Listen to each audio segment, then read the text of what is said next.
My girlfriend said she needed to talk to me. I thought it would be another argument about something. But instead, she said, my ex is coming back. For a few days. I want you to pretend that you and I have no relationship. My heart broke. I didn't say a word. I picked up my car keys and walked away. I didn't even look back. After her ex left, I received a message from her best friend. Do you know what your girlfriend's ex has done? I replied, what? My name's Jake. I'm 28. Been working as a freelance photographer for the past 4 years. Not glamorous work. Mostly real estate listings, the occasional wedding, some corporate headshots. It pays the bills. Keeps me flexible. I met Andrea 2 years ago at a coffee shop in Portland. She was a junior architect at some mid-sized firm downtown. Dark hair, sharp eyes, the kind of person who looked like she had her life figured out. We clicked. Or at least I thought we did. That conversation happened on a Tuesday night. March 14th. I remember because it was Pie Day and I'd bought her a cherry pie as a stupid joke. She didn't even smile when she saw it. We were sitting in her apartment. She'd texted me earlier that day. Can we talk tonight? It's important. I figured it was about money. She'd been stressed about her student loans lately, and I'd offered to help. Or maybe it was about moving in together. We'd been dancing around that conversation for months. But when I walked in, she was pacing. Her hands kept fidgeting with her phone. She didn't even look at the pie. What's going on?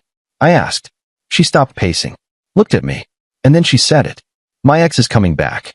For a few days. I want you to pretend that you and I have no relationship. I just stared at her. What? His name is Brendan. He's flying in from Chicago for work. He doesn't know about you. I need you to not be around. Just for a few days. I felt something crack inside my chest. Like ice breaking under weight. Why? Because it's complicated, Jake. We ended things badly. I don't want to stir anything up. So you want me to just disappear? Pretend I don't exist? It's not like that.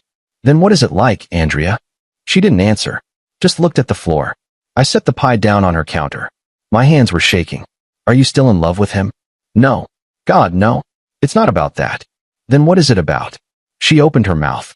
Closed it. Shook her head. I can't explain right now. I just need you to trust me. Trust her. After she'd just asked me to erase myself from her life. I didn't yell. Didn't argue. I picked up my car keys from the counter and walked out. I heard her call my name once, but I didn't turn around. The door clicked shut behind me, and I stood in that hallway for a moment, breathing hard, feeling like I'd just been punched in the gut. Update 1. I drove around for 2 hours that night. Ended up parked near the waterfront, staring at nothing.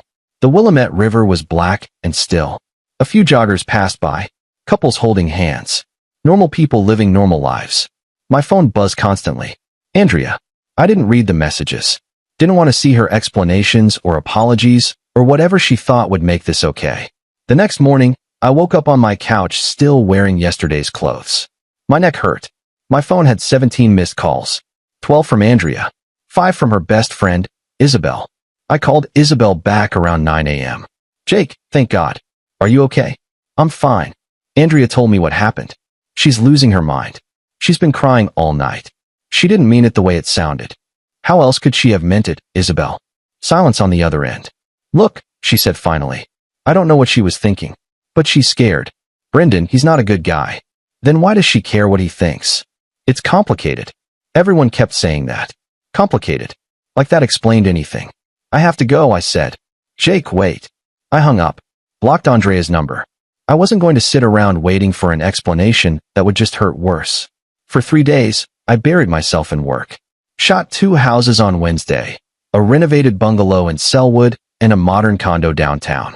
Edited photos until 3 a.m. both nights. Avoided every coffee shop, every restaurant, every place I thought I might run into her.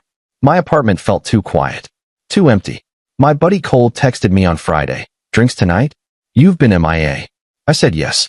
I needed to get out of my head. We went to this dive bar in Northeast Portland. The kind with sticky floors and a jukebox that only played songs from the 80s. Pool tables in the back. Neon beer signs on every wall. Cole could tell something was wrong, but he didn't push. Just bought the first round and let me drink in silence. Woman trouble? He asked after my second beer. Something like that. Want to talk about it? Not really. He nodded. Racked up the pool balls. We played 3 games. I lost all of them. Couldn't focus. Around 10 p.m., my phone buzzed. Unknown number. I almost didn't answer. Hello? Jake? It was Isabel. I told you I'm fine. Shut up and listen. Do you know what your girlfriend's ex has done? I paused. Set my beer down on the edge of the pool table. What? He's been threatening her. For months. Andrea took out a loan in his name when they were together. $20,000. She used it to pay off some of her own debt. He found out after they broke up. He's been harassing her ever since. Texts, calls, showing up at her work. He told her if she didn't pay him back, he'd ruin her career. Spread lies to her firm. Get her fired. Maybe worse. My stomach dropped. The bar noise around me. Laughter, clinking glasses, the jukebox. All of it faded into background static. Why didn't she tell me? Because she's ashamed, Jake. And terrified. She thought if she could just get through his visit, play nice, convince him she was working on paying him back, he'd leave her alone. She didn't want you involved because she didn't want him to target you too. I sat there, gripping my phone, feeling like the ground had shifted beneath me. Where is she now? At her apartment. With him. I hung up, grabbed my jacket off the back of my chair. Cole looked at me. You good? I have to go. Need backup. No. I'll call you later. I was out the door before he could respond. Update 2. I drove to Andrea's place. It was almost 11 p.m. Her apartment was on the 3rd floor of an old brick building near Hawthorne, the kind with iron fire escapes and windows that rattled when trucks drove by. I parked across the street and sat there for a minute, engine running, trying to figure out what I was doing. My hands were shaking on the steering wheel. Then I saw him. Brendan. Had to be. Tall, probably 6'2", clean cut with that corporate haircut. Wearing a charcoal blazer over a white button-down, dark jeans, expensive shoes. He was standing outside her building, smoking a cigarette, talking on the phone, laughing at something, completely relaxed. Like he owned the world. I turned off the engine, got out of my car. I didn't have a plan, didn't know what I was going to say, but I walked across the street toward him, my heart pounding in my chest. He noticed me when I was about 10 feet away, ended his call, slipped his phone into his pocket. Can I help you? He asked. His voice was smooth, confident, the kind of voice used to getting what it wants. You, Brendan? He narrowed his eyes, took a drag from his cigarette. Who's asking? I'm Jake, Andrea's boyfriend. He smiled, actually smiled, like I just told him a joke. Oh, right. The photographer. He exhaled smoke. She mentioned you. Did she? Yeah. Told me you two were on a break. Guess she didn't want to make things awkward while I was in town. I felt my fists clench at my sides. Felt heat rising up my neck. She's not on a break. And you need to leave her alone. He laughed. A short, sharp sound. Leave her alone? She's the one who stole from me, man. 20 grand. You know about that. I know you've been harassing her. Harassing? He stepped closer. I could smell his cologne. Something expensive and cloying. I'm collecting what I'm owed. She signed the loan documents. Forged my signature on the investment papers. That's fraud. Identity theft. I could have her arrested. Charged. But I'm being nice. Giving her a chance to make it right. By threatening her. By giving her options. He flicked his cigarette onto the sidewalk. Crushed it under his shoe. Look, I don't have a problem with you. You seem like a decent guy. But this is between me and Andrea. Business. So why don't you go home, cool off, and let the adults handle this? I didn't move. Just stood there, staring at him. He sighed. Suit yourself. I'm done out here anyway. Too cold. He turned and walked back into the building. Pulled the door open and disappeared into the lobby. I stood there for a moment, breathing hard, shaking. Then I followed him inside. The lobby was small. Mailboxes on one wall. Narrow staircase on the other. I could hear his footsteps echoing above me as he climbed the stairs. By the time I got to Andrea's door on the 3rd floor, it was already open. I could hear voices inside. Brendan's. Andrea's. I told you, I'm working on it. Working on it isn't good enough, Andrea. I want a payment plan. In writing. With dates. Amounts. Tonight. I can't just. You can. Or I start making calls. Your firm. Your parents. The police. How do you think that'll play out for you? I walked in. They both turned. Andrea's face went white. She was standing by the kitchen counter, arms wrapped around herself. Her eyes were red. She'd been crying. Jake, get out, I said to Brendan. He smiled again. That same infuriating smile. Or what? Or I call the cops. Tell them you've been extorting her. Extorting? He laughed. Shook his head like I was a child who didn't understand. I have the loan documents. I have the texts where she admits what she did. I have proof that she used my information without my consent. What do you have? Proof that you've been threatening her. Witness statements. A pattern of harassment. Good luck with that. He looked at Andrea. You really want to drag your boyfriend into this? Make him an accessory. Andrea's voice was small. Broken. Jake, please. Just go. I can handle this. No, I said. You can't. Brendan looked at his watch. A Rolex. Of course. I'm done here anyway. Got an early flight tomorrow. Andrea, you have until Monday. Noon. Figure it out. Give me a payment plan or I start making moves. He walked past me, shoulder brushing mine deliberately. I heard the door close behind him. The lock click. Andrea just stood there, tears streaming down her face now, her whole body shaking. Why didn't you tell me? I asked quietly. Because I was ashamed. Because I didn't want you to see me like this. Weak. Stupid. Broken. I wouldn't have thought that. Yes, you would have. She wiped her eyes with the back of her hand. Everyone does. I made a mistake. A huge, terrible mistake. And now I'm paying for it. I didn't want to drag you into it. I didn't want him to know about you. To use you against me. So you pushed me away instead. She nodded. Collapsed onto her couch. Put her face in her hands. I sat down next to her. The couch creaked under our weight. How much do you actually owe him? 20,000. That was the original loan. But he's tacked on interest. Penalties. Says I owe him 30 now. Maybe more. Jesus, Andrea. I know. We sat in silence for a long time. I could hear the neighbors above us walking around. A dog barking somewhere down the hall. Tell me everything. I said. From the beginning. Update 3. Andrea told me the whole story that night. We sat on her couch until 3 a.m. while she explained everything. She and Brendan had dated for 2 years. Met in college. He was in finance, already climbing the corporate ladder by the time they graduated. She was just starting her architecture career. He was charismatic, ambitious, made her feel like they could build something together. A year into their relationship, he pitched her an investment opportunity. A real estate development project in Milwaukee. He needed capital fast. His money was tied up in other investments. If she could take out a loan, just temporarily, they'd both be owners. They'd pay it back together within a year. Double their money. She was hesitant, but he was persuasive. Showed her projections, documents, made it sound foolproof. She signed the loan papers. $20,000. Put it in a joint account they'd opened together. 3 months later, the investment fell through. Or so he said. The money was gone. He told her it was a bad break. These things happen. They'd figure it out. Then he broke up with her. Said he needed space. Needed to focus on his career. Moved to Chicago for a new job. Andrea was left with the debt. When she tried to contact him about it, he denied everything. Said the loan was her responsibility. Her signature. Her problem. She spent the next year drowning. Trying to make payments. Falling behind. Destroying her credit. Then 6 months ago, Brendan reached out. Said he'd heard she was struggling. Offered to help. But his help came with conditions. And threats. He had copies of everything. The loan documents. The investment papers. Text messages where she'd thanked him for the opportunity. He could make her look like a criminal if he wanted. Ruin her career. Her reputation. So she'd been paying him. Small amounts. Whatever she could afford. But it was never enough. Why didn't you go to the police? I asked. Because I was scared. He has lawyers. Money. Connections. And I signed those papers. I look guilty. You're not guilty. He manipulated you. Try proving that. Over the next week, I did something I probably shouldn't have. I started digging into Brendan's life. I found his LinkedIn.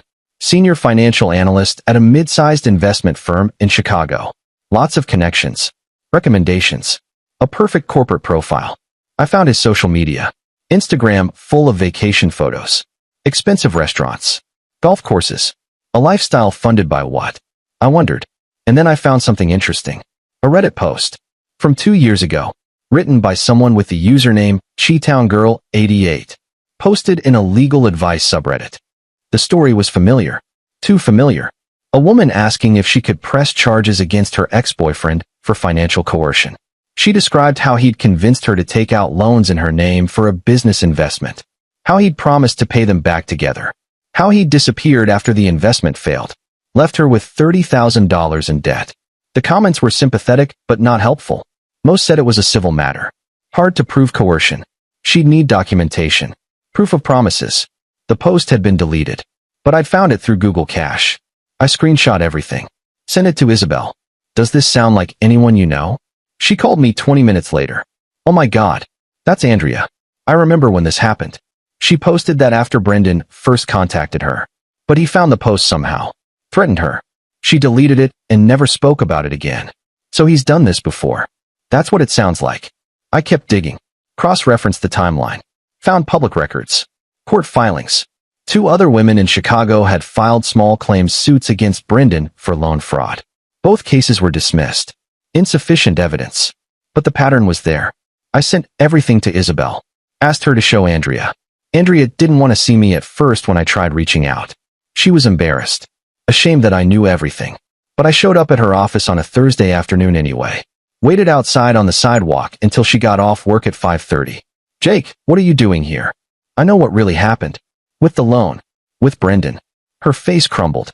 She looked around like she was afraid someone might hear us. Not here. We walked to a park 2 blocks away. Chapman Square. Found a bench under a tree. The evening was cool. People were walking dogs. Pushing strollers. I showed her everything I'd found. The Reddit post. The court filings. The other women. He manipulated you, I said. This isn't your fault. He's a predator. He's done this before. It is my fault. I signed the papers. I trusted him when I shouldn't have. Under duress. That's a legal defense, Andrea. Coercion. Fraud. She shook her head. Wiped her eyes. It doesn't matter. He has the documents. The signatures. I can't prove he coerced me. It's his word against mine. Maybe you can. That Reddit post. Your text from back then. Anything he sent you promising to pay it back. I deleted everything. I was so ashamed.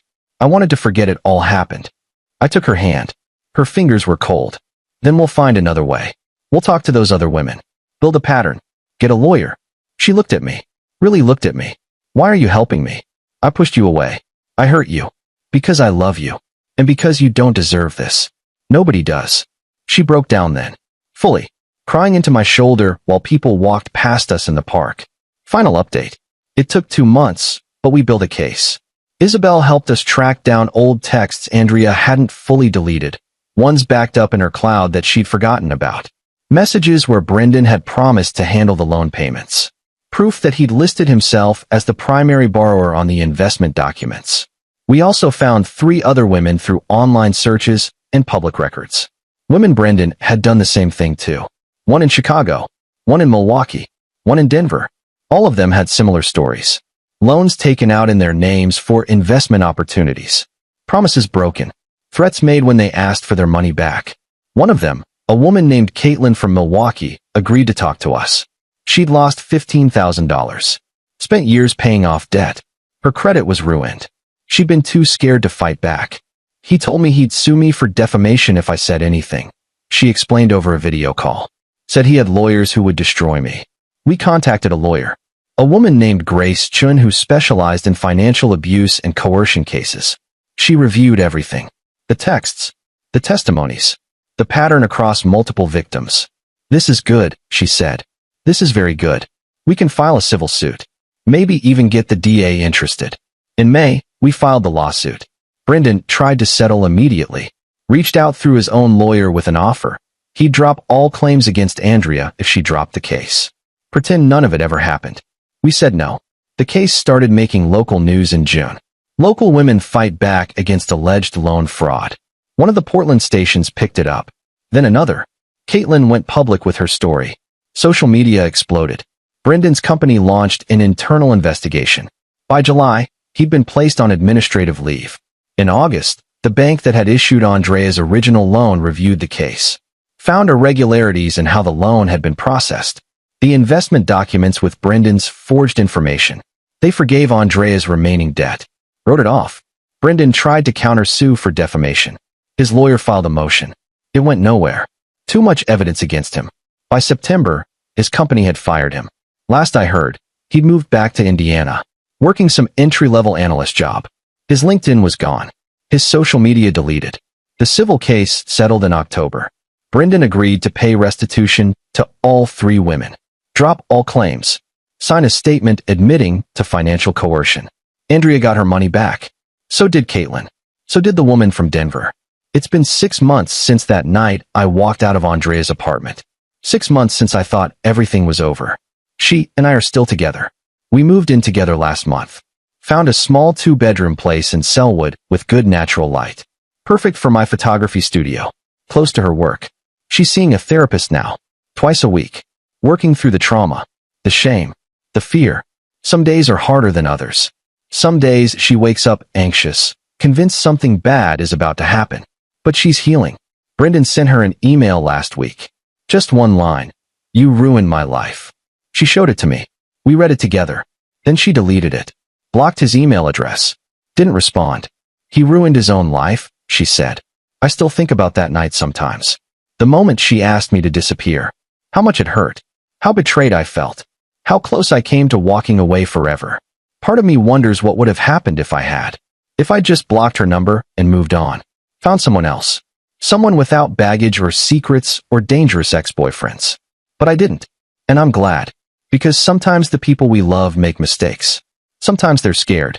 Sometimes they push us away because they're trying to protect us. And sometimes the only way forward is to fight. Together. Edit 1. A few people have asked if Brendan faced criminal charges. The DA reviewed the case, but ultimately decided there wasn't enough evidence to pursue fraud charges beyond reasonable doubt. The statute of limitations on some of the incidents had also passed. The civil suit was enough to destroy his reputation and career, though.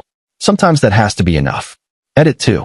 Andrea paid off her remaining debt last month. The stuff that wasn't forgiven by the bank. We celebrated with Thai takeout and a bottle of cheap wine. Sat on our new couch in our new apartment and just breathed. It felt like closing a chapter. Starting a new one.